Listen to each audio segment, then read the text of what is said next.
I have a blemished past, in and out of jail. I have drugs and homelessness. I ran into a judge that told me she wasn't going to give me another chance, that she would send me to prison if I ever came back into a courtroom. So I decided then that I wanted to change my life. I didn't want that anymore. I came to LA Kitchen, did the culinary program. I am the first graduate, and I actually was valedictorian of my class. You'll never get that answer yes if you don't ask the question.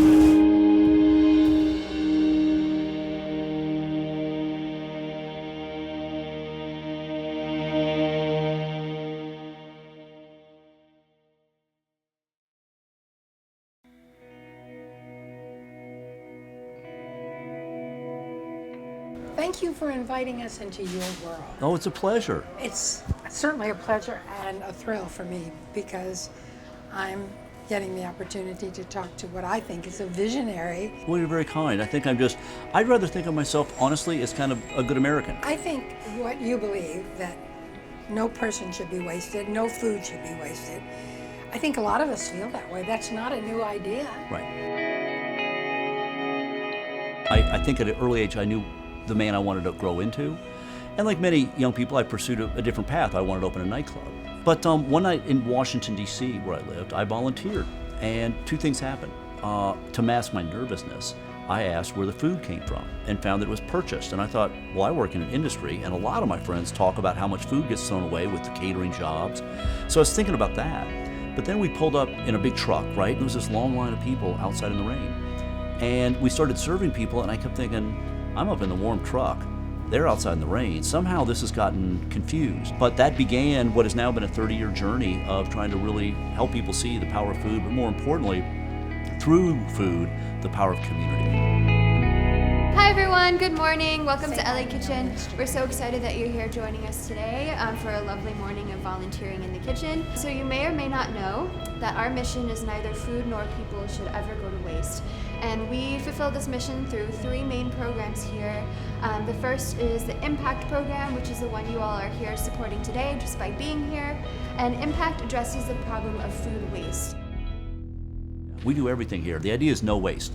So we chop, we dice, we puree, we juice, we zest, and we compost. Fruits and vegetables, of all the food we throw away every day, and we throw away 35%, but half of that's cosmetically imperfect fruits and vegetables. So California represents the very basket, where you can get the best food possible. But I became fixated on this issue of senior poverty. Los Angeles has, again, 1.25 million people over 65.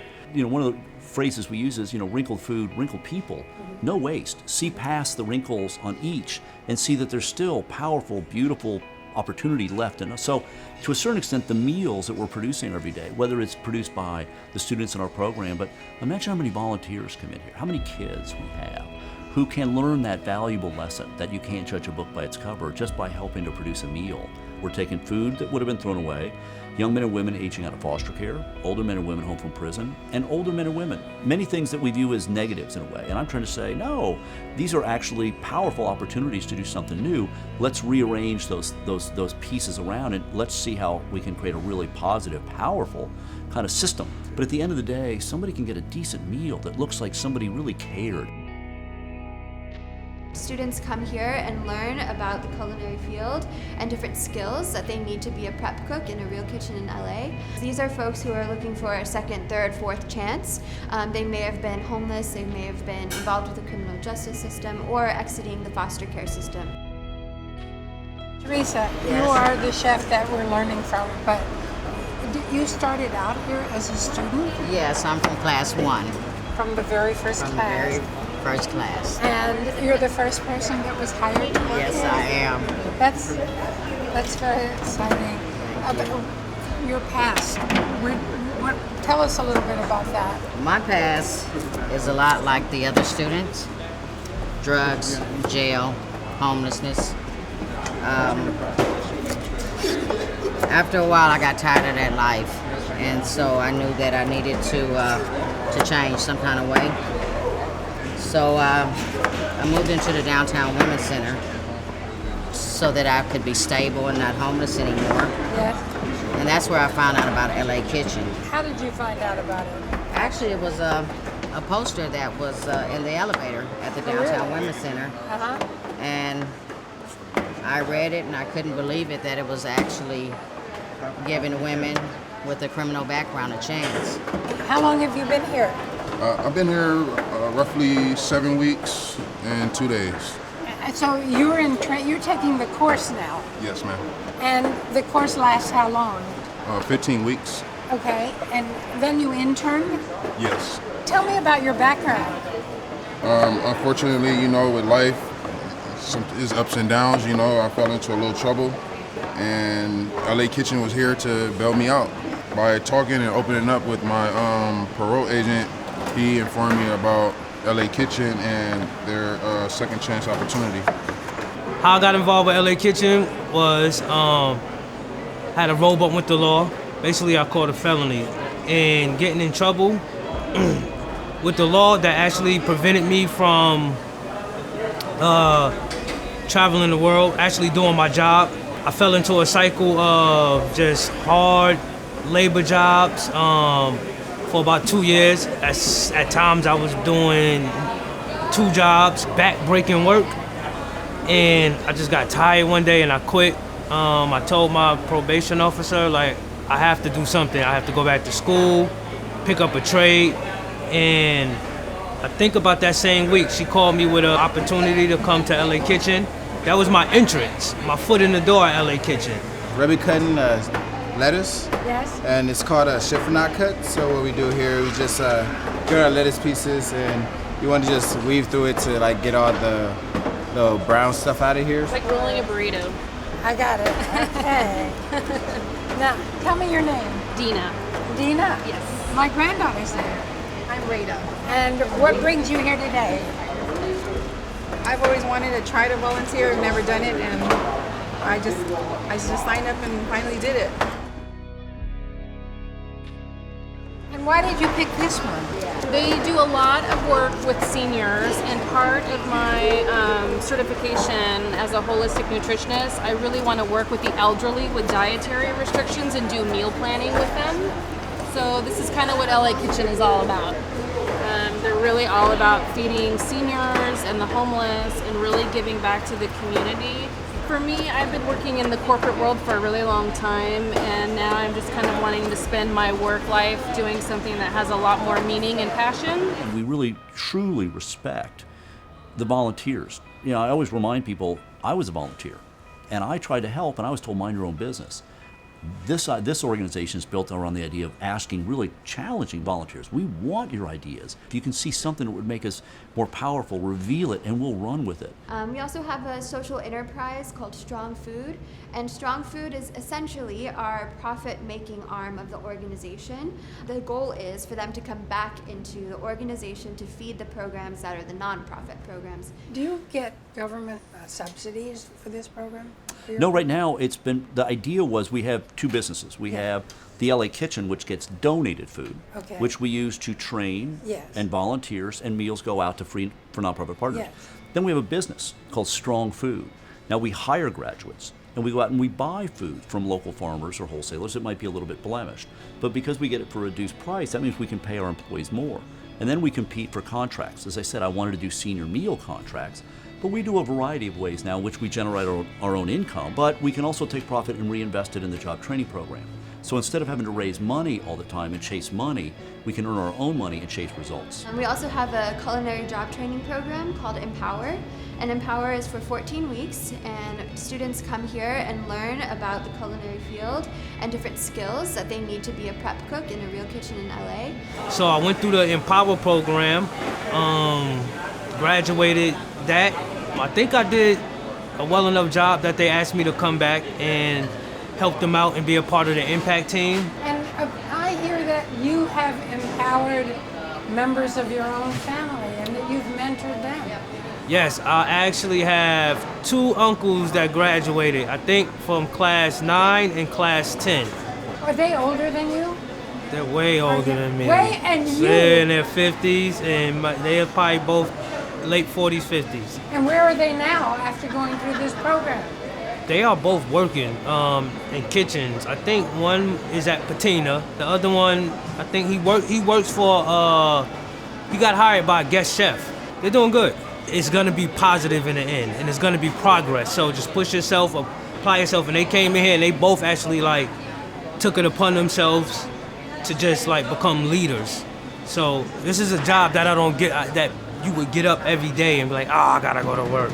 It's just like, okay, what is the next task we have today? How many people can we feed today? How many meals can we get out? How much food can we save? I enjoy this a lot. Jamal, would you mind if I hugged you? Thank you. I'm really so proud of you. Thank you. Thank you. I appreciate it. Thank you for all that you do. Thank you.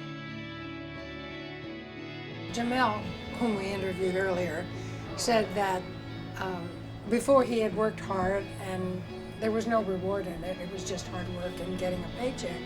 But that here, he feels like he's doing something. How many people are we feeding today? Right. How much food have we saved? And I thought that was so marvelous. And then he went on to say, and because I had heard that he had relatives that because he was in this program, they His two decided, uncles. and they were older than he Yeah. is. For many of the men and women who come to that notion of you're going to learn today, right? And it's going to be a tough journey. But the reality is, man, today someone's going to eat because of you. And that idea for many of the students is like, I thought this was a school. And suddenly they realize you're part of a mission. What you cook here really matters to someone else. And oftentimes they might really recognize the fact that this is where I was, and now I'm helping somebody else up.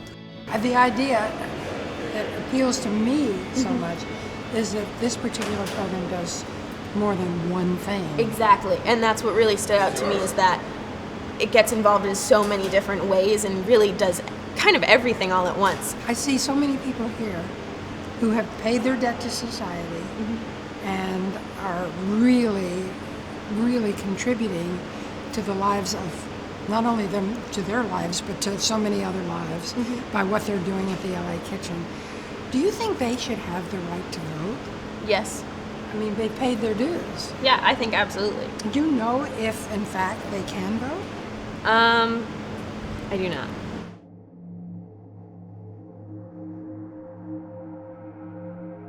So many of the students have been incarcerated, and this has changed their life. Yeah. Do you think that they should have the right to vote? I think that the reality is that, you know, people make mistakes.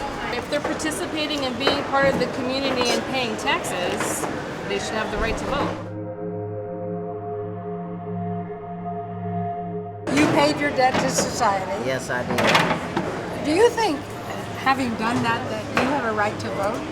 I believe that I should be able to vote. And can you vote? Yes, I can. And do you vote? Yes, I do vote. Oh, good. So glad to hear that. There's a lot of people that are my age that just don't vote.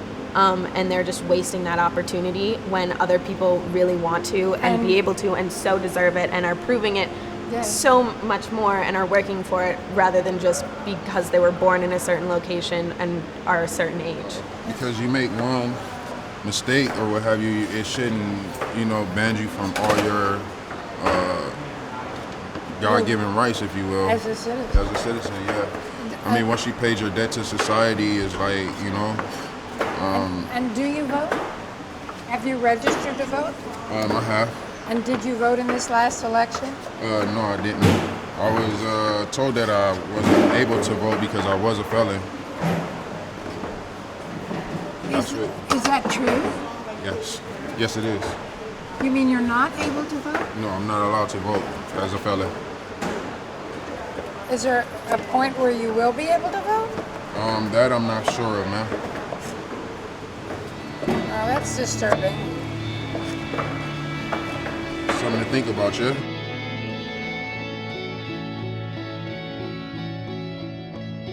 Most of us want people to be cared for and not ignored, and we don't want their lives wasted. And certainly, I think most of us think it's bad to waste food, but who acts on it? I waste food. I see people along the street, and sometimes I may give them money, and sometimes I feel bad for them, but I don't do anything to help them. The idea that this man has not only help people get work, but he also collects food that might end up in a garbage dump. He takes that food and using these people and teaching them how to cook, he gives them a profession. And then he turns around and takes the food that these people make and he distributes that food to people who need meals. Well, 3 different things. I mean, I think most organizations are very happy to have one goal. He has 3, and probably a lot more, maybe another half dozen more.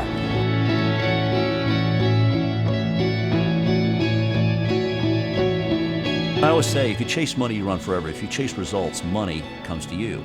President Obama and his family would come to volunteer. And to have the president standing next to someone who's in prison for 10, 15, 20 years, and that glorious moment, and imagine for someone who spent that much time away, through some fluke, here they are standing next to the President of the United States, you know, and for an African-American person to be standing next to Barack Obama, and that sense of like, how did I end up here?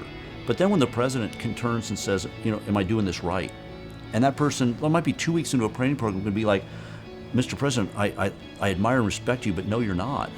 Watch, here's how you do it. You know, to me, this is what the power of food, the power of community, to realize that it is. I think it's so inspiring.